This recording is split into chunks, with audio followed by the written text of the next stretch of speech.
Good morning. Class 12th biology में आप सभी का स्वागत है।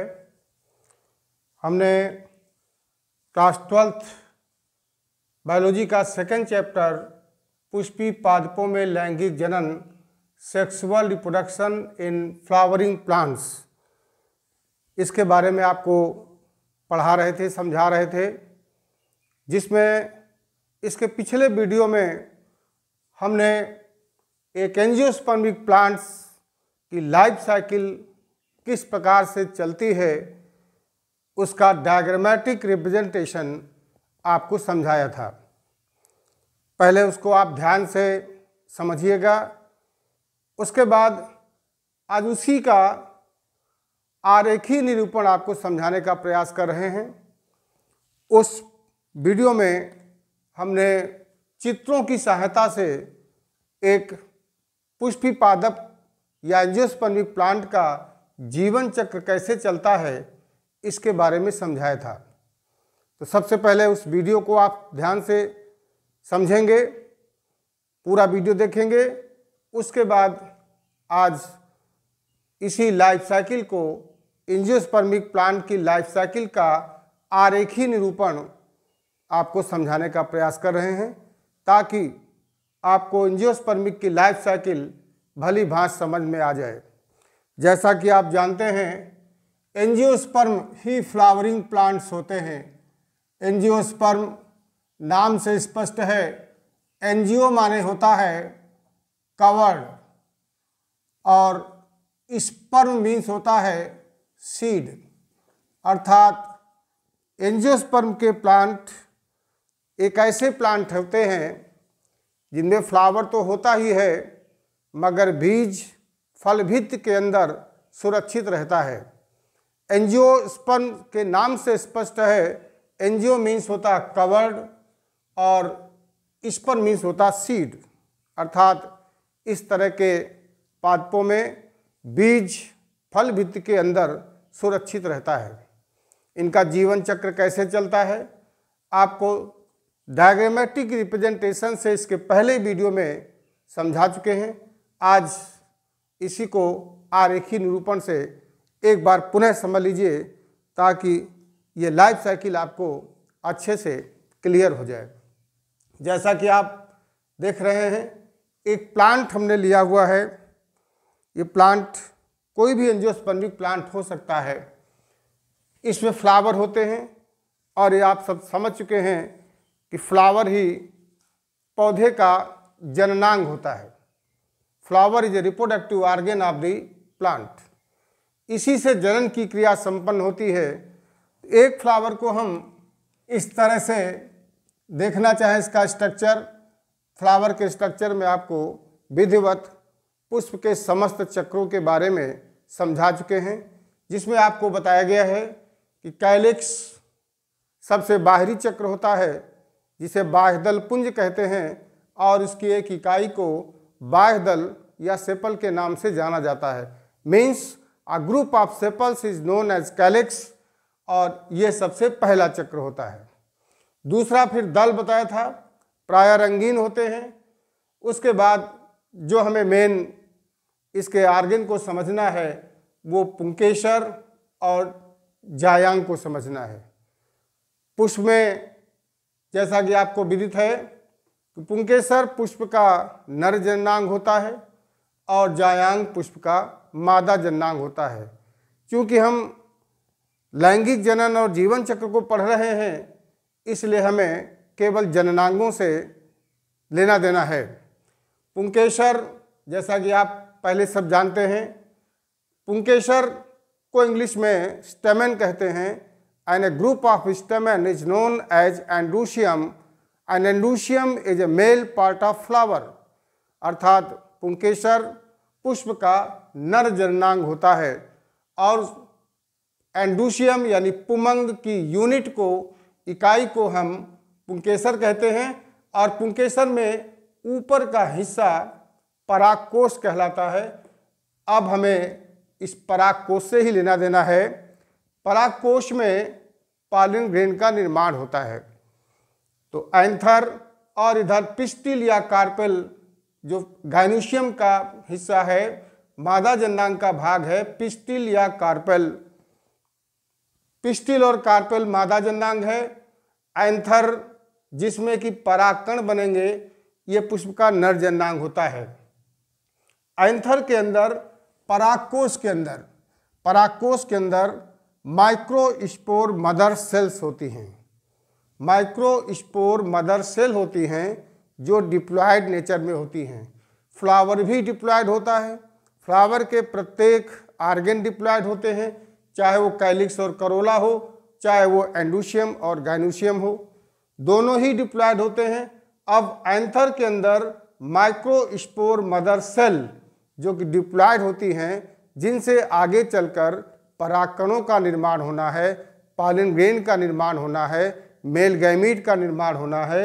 इनमें रिडक्शन डिवीजन होता है, मियोसिस होती है।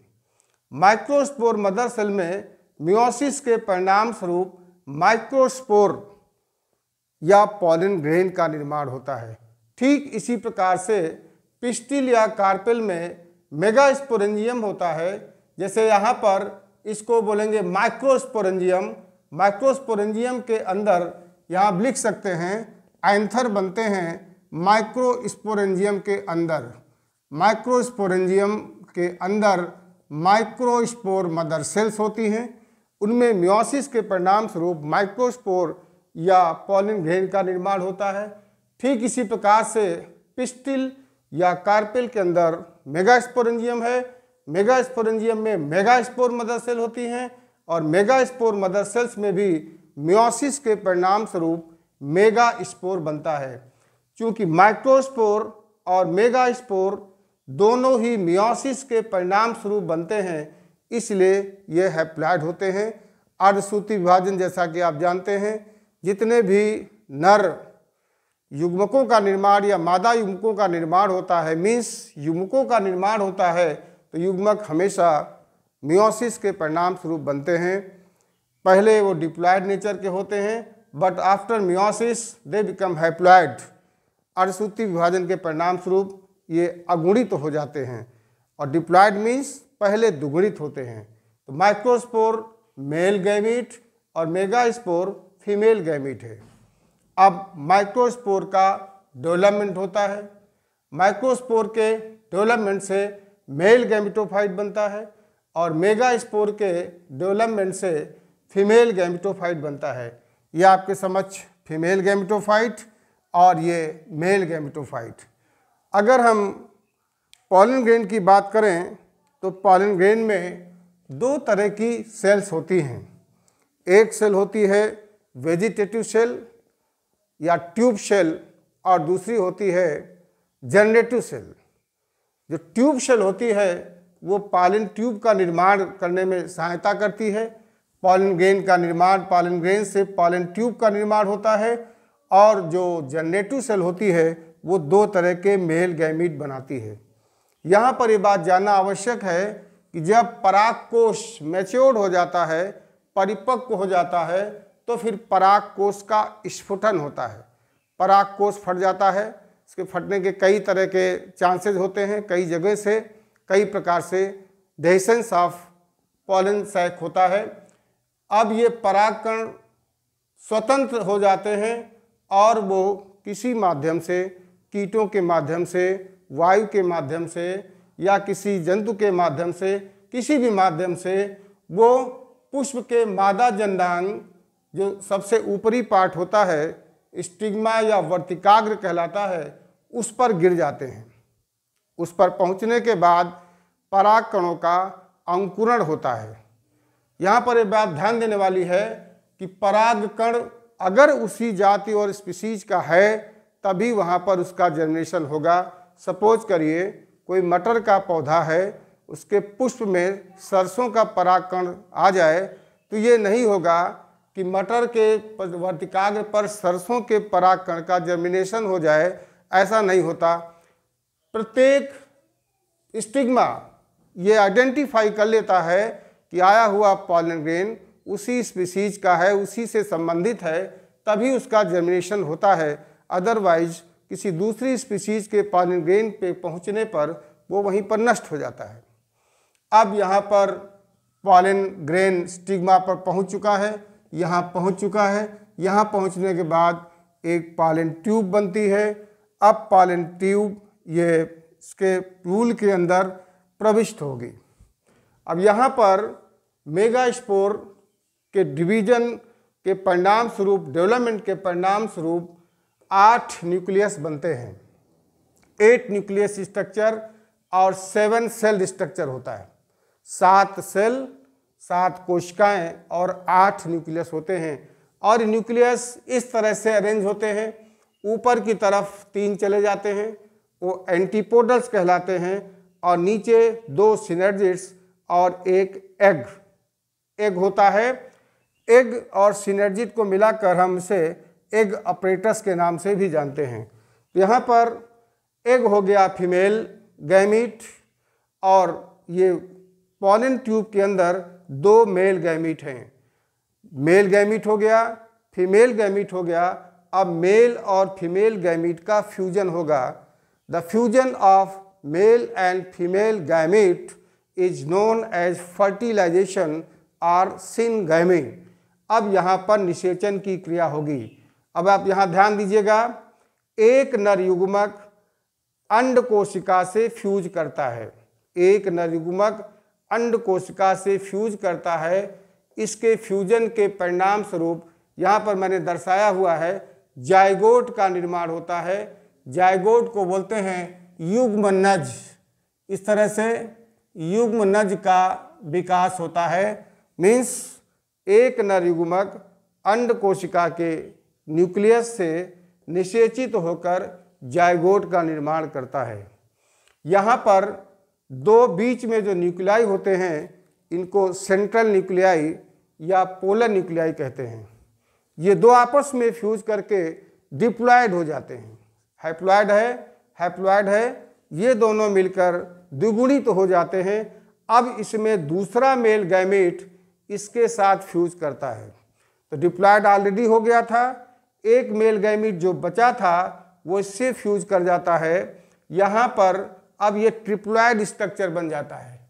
यहाँ पर ट्रिप्लॉयड स्ट्रक्चर से इंडो प्राइमरी इंडोस्पर्म न्यूक्लियस या PEN प्राइमरी इंडोस्पर्म न्यूक्लियस का निर्माण होता है, जो आगे चलकर इंडोस्पर्म में परिवर्तित हो जाता है, विकसित हो जाता है। इंडोस्पर्म को हम भ्रूणपोष कहते हैं। नाम से स्पष्ट है, भ्रूणपोष का अर्थ हुआ कि अंदर विकसित होते हुए एम्ब्रियो को ये नरिशमेंट देता है, पोषण देता है। और यहाँ पर ट्रिप्लॉयड स्ट्रक्चर 2 ये फ्यूज हुए थे, एक मेल गैमीट फ्यूज हुआ था। तो एक बार फ्यूजन इसके साथ हुआ, एक बार फ्यूजन जायगोट के बनाने में हुआ, 2 बार निषेचन की क्रिया हुई। 2 बार निषेचन की क्रिया होने को हम कहते हैं द्विनिषेचन या डबल फर्टिलाइजेशन। एंजियोस्पर्मिक प्लांट में द्विनिषेचन की क्रिया विशिष्ट रूप की क्रिया है, विशिष्टता है कि यहाँ पर डबल फर्टिलाइजेशन होता है। और फ्यूजन 3 का हुआ, इसलिए इसको डबल फर्टिलाइजेशन और ट्रिपल फ्यूजन कहते हैं। अगर हम पूरे जीवन चक्र की घटनाओं को डिवाइड करना चाहें तो पहली घटना हो गई निषेचन पूर्व घटना। पहली घटना हो गई निषेचन पूर्व घटना, प्री फर्टिलाइजेशन इवेंट, इसको बोलेंगे प्री फर्टिलाइजेशन इवेंट। तो प्री फर्टिलाइजेशन इवेंट में क्या आया?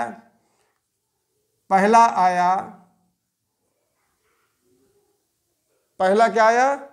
युग्मकों का निर्माण। अर्थात इसमें 2 महत्वपूर्ण घटनाएं होती हैं। पहला हुआ युग्मकों का निर्माण, अर्थात formation of male and female gamete. युग्मक 2 तरह से होते हैं, एक मेल गैमीट या नर युग्मक और दूसरा होता है मादा युग्मक। नर और मादा युग्मकों यानी दोनों प्रकार के युग्मकों के बनने की क्रिया को युग्मक जनन या गैमिटोजेनेसिस कहते हैं। जो निषेचन के पूर्व हो गया गैमिटोजेनेसिस। तो पहली घटना हुई निषेचन के पूर्व की युग्मकों का निर्माण। ये पहला घटना हुआ निषेचन के पहले युग्मकों का निर्माण होता है। पहली घटना हो गई, नर और मादा युग्मक बन गए, दोनों के बनने की क्रिया को गैमेटोजेनेसिस कहा जाता है। तो पहली घटना हो गई गैमेटोजेनेसिस। दूसरी घटना निषेचन के पूर्व की होती है युग्मकों का स्थानांतरण। दूसरी घटना होती है युग्मकों का स्थानांतरण, युग्मकों का स्थानांतरण, ट्रांसफर ऑफ गैमेट्स। अब यहाँ पर स्थानांतरण का अर्थ हुआ कि जब पराग कोश परिपक्व हो जाता है, उसमें पराग कणों का निर्माण हो जाता है, तो पराग कण किसी भी माध्यम द्वारा, हवा के माध्यम से, कीटों के माध्यम से वर्तिकाग्र पर पहुँचते हैं। क्योंकि परागकण नर युग्मक होते हैं तो इनका वर्तिकाग्र तक पहुँचना परागण कहलाता है, पॉलिनेशन कहलाता है। पराग कण का किसी भी माध्यम से वर्तिकाग्र तक पहुंचना परागण कहलाता है। परागण को हम लोग पॉलिनेशन कहते हैं। अभी कई प्रकार से आगे बताया जाएगा, स्वपरागण, परपरागण, के बारे में आपको आगे बताएंगे। तो इस तरह से तो दो घटनाएं हुई फर्टिलाइजेशन निषेचन के पूर्व की। पहला हुआ युग्मकों का निर्माण और दूसरा हुआ युग्मकों का स्थानांतरण। फिर आगे घटना आती है, दूसरा इवेंट हो गया फर्टिलाइजेशन अर्थात निषेचन। और यहाँ पर आपने देखा कि फर्टिलाइजेशन हो रहा है, एक मेल गैमीट एग सेल से फ्यूज करके जाइगोट बनाता है और दूसरा मेल गैमीट सेंट्रल न्यूक्लियस से फ्यूज करके ट्रिप्लॉइड स्ट्रक्चर इंडोस्पर्म का निर्माण होता है। ये दूसरी घटना हो गई। तीसरी घटना होती है post fertilization event. Post fertilisation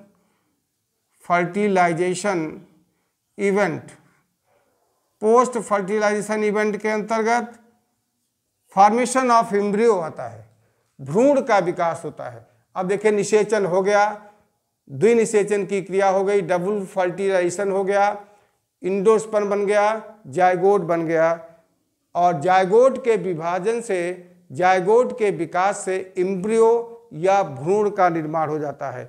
ये क्रिया निषेचन के पश्चात हो गई। तो पोस्ट फर्टिलाइजेशन निषेचन के पश्चात की घटना हो गई भ्रूण का निर्माण, जाइगोट से भ्रूण का निर्माण और इधर इंडोस्पर्म या भ्रूणपोष का निर्माण। तो इस तरह से पूरे जीवन चक्र में तीन प्रमुख घटनाएं देखने को मिली। पहला हुआ प्री फर्टिलाइजेशन, जिसमें कि नर युग्मकों का बनना, मादा युग्मकों का बनना या युग्मकों का निर्माण या गैमेटोजेनेसिस कहलाएगी। फिर युग्मक का स्थानांतरण हुआ, ट्रांसफर ऑफ गैमीट हुआ। फिर फर्टिलाइजेशन दूसरी घटना हुई और फिर तीसरी घटना हो गई युग्मकों निषेचन के पश्चात की घटना, जिसको बोलेंगे पोस्ट फर्टिलाइजेशन इवेंट। और निषेचन के पश्चात की घटना में जाइगोट के विकास से भ्रूण का विकास होना और फिर ये भ्रूण बीज बना देता है और परिस्थितियां अनुकूल आने पर या तो स्वयं बीज का अंकुरण हो जाता है या फिर हम उसको बीज को दबा देते हैं, जमीन पर लगाते हैं, जिसके परिणाम स्वरूप बीज अंकुरित होकर फिर प्लांट बॉडी का निर्माण कर देता है। यहाँ पर आपने देखा कि जब तक मियोसिस नहीं हुआ था तब तक की सारी अवस्थाएं डिप्लॉयड स्टेजेस थी, 2n थी, द्विगुणित थी। लेकिन जब मियोसिस हो गया, माइक्रोस्पोर और मेगास्पोर का निर्माण हो गया, अब ये सब हैप्लॉयड हो गए। तो यहाँ पर सारे स्ट्रक्चर हैप्लॉयड या अगुणित होंगे। तो एक अवस्था जो द्विगुणित होती है उसे स्पोरोफिटिक या डिप्लॉयड फेज या बीजाणुद्भिद अवस्था कहते हैं, और दूसरी अवस्था जो हैप्लॉयड होती है इसे गैमेटोफिटिक फेज, हैप्लॉयड फेज या अगुणित अवस्था या युग्मोद्भिद अवस्था कहते हैं। इस प्रकार से एक एंजियोस्पर्मिक पौधे में स्पोरोफिटिक फेज और गैमेटोफिटिक फेज एक के बाद क्रम से आती रहती हैं। इसी को कहा जाता है अल्टरनेशन ऑफ जनरेशन, पीढ़ी एकांतरण। इस प्रकार से एंजियोस्पर्मिक प्लांट में स्पष्ट रूप से पीढ़ी एकांतरण आपको देखने को मिलता है। तो इस तरह से आज मेरा प्रयास था कि इसके पहले वीडियो में हमने आपको diagrammatic representation of angiospermic life cycle को बताया था। आज उसी को हमने आरेखीय चित्र के द्वारा समझाने का प्रयास किया है। आशा है आपको एंजियोस्पर्मिक लाइफ साइकिल कंप्लीटली समझ में आ गई होगी। और इसी से संबंधित जो हमने पढ़ाया है, हम आपसे कुछ क्वेश्चन करते हैं जिनके आंसर आपको कमेंट बॉक्स में लिखना है। सबसे पहले बताना है, पौधों प्लांट किंगडम में ऐसा कौन सा डिवीजन होता है जिसमें कि पुष्प बनते हैं। क्वेश्चन नंबर 1, कौन से पौधों में पुष्प का निर्माण होता है। क्वेश्चन नंबर 2, किसी भी पुष्प के मादा और नर जननांग को क्या कहते हैं। जो पुष्पी पौधे होते हैं उनमें पुष्प में नर और मादा जननांग को किस नाम से जाना जाता है।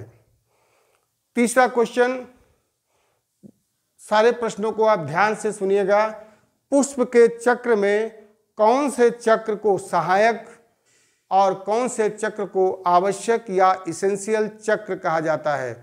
कौन से चक्र को सहायक और कौन से चक्र को आवश्यक चक्र कहा जाता है। क्वेश्चन नंबर 4, किसी भी पुष्प के मादा भाग और नर भाग को किस नाम से जाना जाता है। नर और मादा भाग को क्या कहते हैं ये बताना है। और अगला क्वेश्चन, किसी भी एंजियोस्पर्मिक प्लांट में स्पोरोफिटिक और गैमेटोफिटिक फेज, स्पोरोफिटिक और गैमेटोफिटिक फेज में आपको ये बताना है कौन सी फेज डिप्लॉयड है और कौन सी फेज हैप्लॉयड होती है। स्पोरोफिटिक और गैमेटोफिटिक फेज में आपको ये बताना है कौन सी फेज डिप्लॉयड और कौन सी फेज हैप्लॉयड होती है। इस तरह से आप इन प्रश्नों के जवाब कमेंट बॉक्स में अवश्य दीजिएगा। आज के लिए इतना काफ़ी है। शेष अगले वीडियो के माध्यम से आपको प्रेषित करेंगे। बहुत बहुत धन्यवाद।